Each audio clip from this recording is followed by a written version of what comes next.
Hello, dear children. Today we are going to see a new lesson, that is the wise king of Mewar.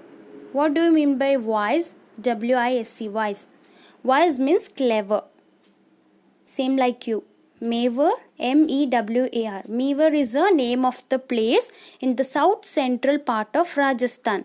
So, Mewar is in Rajasthan. Today we are going to learn about the wise king of Mewar. Before entering into our lesson, there is a small poem written by Henry Wordsworth Longfellow. Henry Wordsworth Longfellow. Kind hearts are gardens, kind thoughts are roots, kind words are blossoms, kind deeds are fruits. When you are talking about kindness, what comes in your mind immediately? Any personality comes in front of you or any person? Yes, let's take an example. Our school. What is our school name? Samshul Ulama Primary School. So who is Samshul Ulama? So Samshul Ulama is a great personality. They are very kind towards poor people. So they rendered their hands to serve the needy people, whether it may be physically or financially.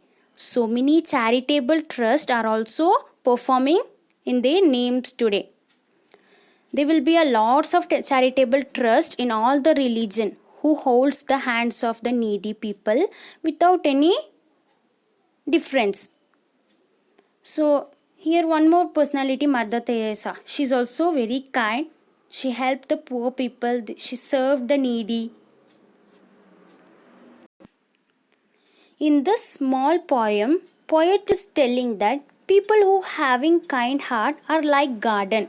Can you imagine a garden? To be a good and successful person, one should become a garden. Garden means a beautiful thing, right? With a colorful flowers.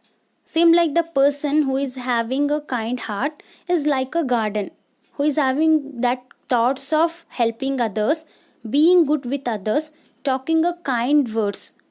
So these thoughts are like a roots of a plants. Roots cannot be seen outside. It is always deep inside the mud. If the roots is strong, the plant cannot be shaken. So kind words are blossoms. Blossoms is a beautiful flower. Right? Colorful flower. So when you speak kind words with your parents, teachers, friends, then that is a blossom, beautiful flower.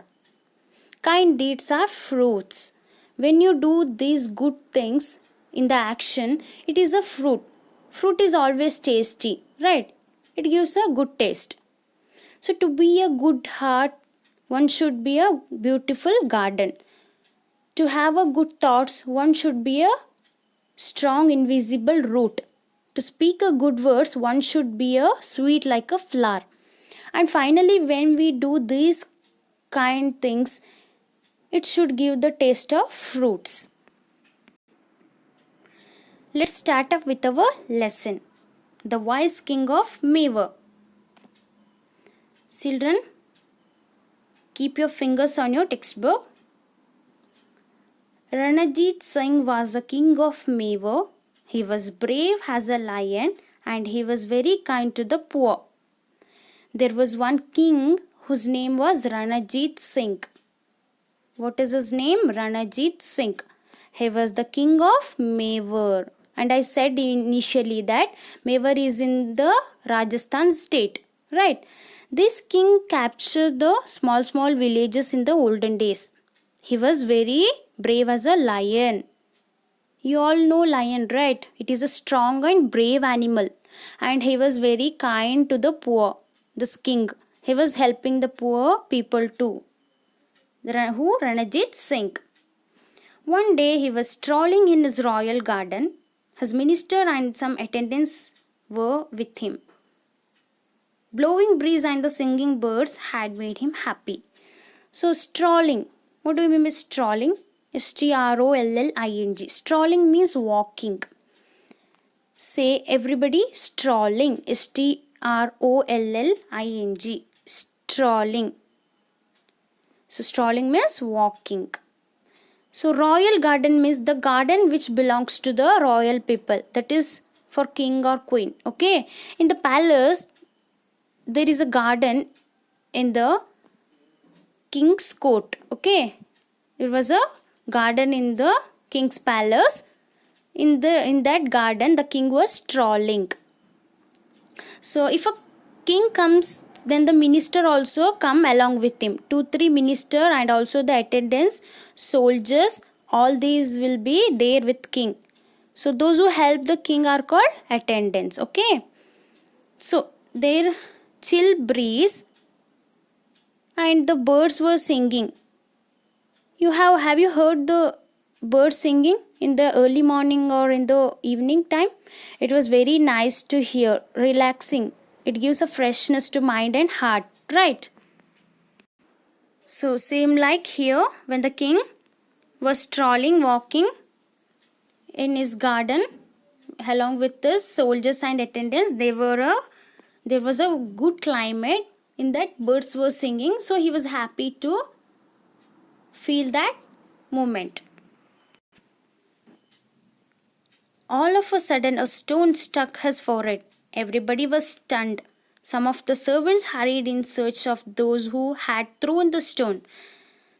Some men went to call the doctors, but the king was calm. He pressed the wound with his palm and tied to control the bleeding. So what happened? All of a sudden, a stone struck his forehead. Suddenly, somebody threw a stone on his forehead. Where is our forehead, children? Do you know? Forehead is a part of a person's face above the eyes and below the hair. Here you can see in this picture. Okay, above the eyes and below the hair. So what happened? Suddenly a stone comes and stuck to the forehead of the king. What happens? Everybody started to search who threw the stone. Like how people are getting hesitated for even a small thing. They can't handle the things or a situation in a calm way. They will handle it in a critical way. So it happens with everyone, right? Sometimes. Here, what the king did, he pressed the wound with his palm and tried to control the bleeding. This is what is needed. Everybody should know the first aid treatment. First aid means immediately if something has happened, what you should do? First, you should know the first aid. If you fall down, you will get hurt, right? And it gets bleeding or swelling. To stop the bleeding, you should use the cotton, and you can go to hospital if the wound is critical. So everyone should know about the first aid treatment, what the precaution should be, or what the treatment is done immediate after in any wound or uncertainty happens. Whatever it is, it's immediately what the king has done is good. He pressed the wound and controlled the bleeding. Bleeding means oozing of blood. If you fall down while playing, it will start bleeding, right? The blood comes out. It's called bleeding. Same like here, what happens when the stone stuck to the king's forehead, it start bleeding. But the king calmly pressed the wound with his palm. Then came an old man who looked very nervous. He tore the cloth off his shoulder and tied it around the king's forehead. He then fell at the feet of the king and said, weeping, "O king, it is me who is responsible for hurting you. I beg your pardon. I did not do it on purpose. I am ready to undergo any kind of punishment." Then they found out who had thrown the stone. So they caught an old man. The old man came. He was very nervous, very frightened. He was very afraid because he threw the stone. King is a ruler, right? Whatever he tells, everybody will do that. If the king gets angry for hurting him, he punishes him, right? He punishes the old man. So this old man was very frightened and nervous. What he did? Immediately, when it started to bleed, the old man tore his cloth and tied it to the king's forehead. And then he fell at the feet of the king and he started to crying, "Oh king, it was me who threw the stone and I am the one who is responsible for hurting you. Please forgive me, apologize me. If it was by mistake. I did not do it on my purpose. I did not do it on purpose. Whatever punishment you give, I'm ready to undergo. I'm ready to bear it. I'm very sorry." So the old man comes and falls to the kings, and then he started to begging. "Why did you pelt the stone then?" asked the minister angrily. So what happens? The minister got angry and asked, "Why did you pelt the stone then?" Pelt means to throw things at someone or something. So he threw the stone, right? So the minister got angry and he asked, "So then why did you pelt the stone?" The old man knelt before the king, folded his palms, and said, "Maharaja, I was tired and hungry. I wanted to have a mango and pelted the stone at the mango tree." So the old man knelt before the king, folded his palms. Palm means the inside surface of your hand in which you hold things. In this picture, you can see your palm. And the old man said, "Maharaja, I was tired and hungry, so I thought of having mangoes.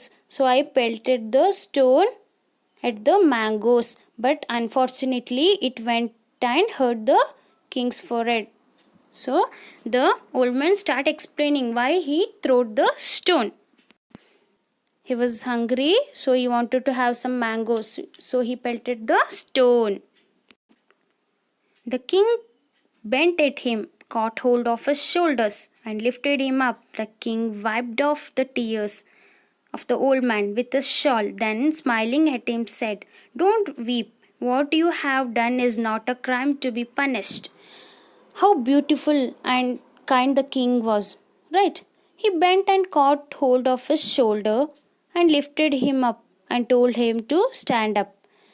The king wiped the tears of the old man, then smiled at him and said, "Don't worry, don't cry. What you have done is not a crime to punish you. Don't worry, it is not a big crime to punish you. I won't punish you. Don't worry." He then ordered his cook to offer the hungry old man some food immediately. The old man, receiving the food, bowed to the king and went his way. Then what happened? Then the king ordered the attendants to offer him a food immediately. The old man received the food happily and bowed to the king and went his way. He bowed and thanked the king and went away. How kind-hearted the king is. So he gave him a food and he didn't punish him. The old man in return bowed and thanked the king. The king said to his minister, "Don't get angry about such petty incidents. A tree bears the stalk and gives fruits, stands in sun and gives us shade. I, being a man, if I never give food to a hungry man, shall be smaller than a tree." What a grateful lesson this is. What a beautiful moral it has. See, the tree is standing all the day. It bears the stalk, storm, rain, and gives us fruit. It stands in the sunlight, but being in sunlight, it gives us shade. When we feel very hot, we will go and stand under the shade of the tree. So, how the tree is helpful to us, right? See, being a man, I am a human being. I have a heart. I have all the good values in me. Dear children, you are a human being. You have a beautiful heart which God has created in you. In that, you should have a good values, kindness, love, care. All these things will be overflowing in you. You should not be anger. You should not tell lies. Okay, you should be honest. You should you should honor your parents, teachers, and elders, whoever it is.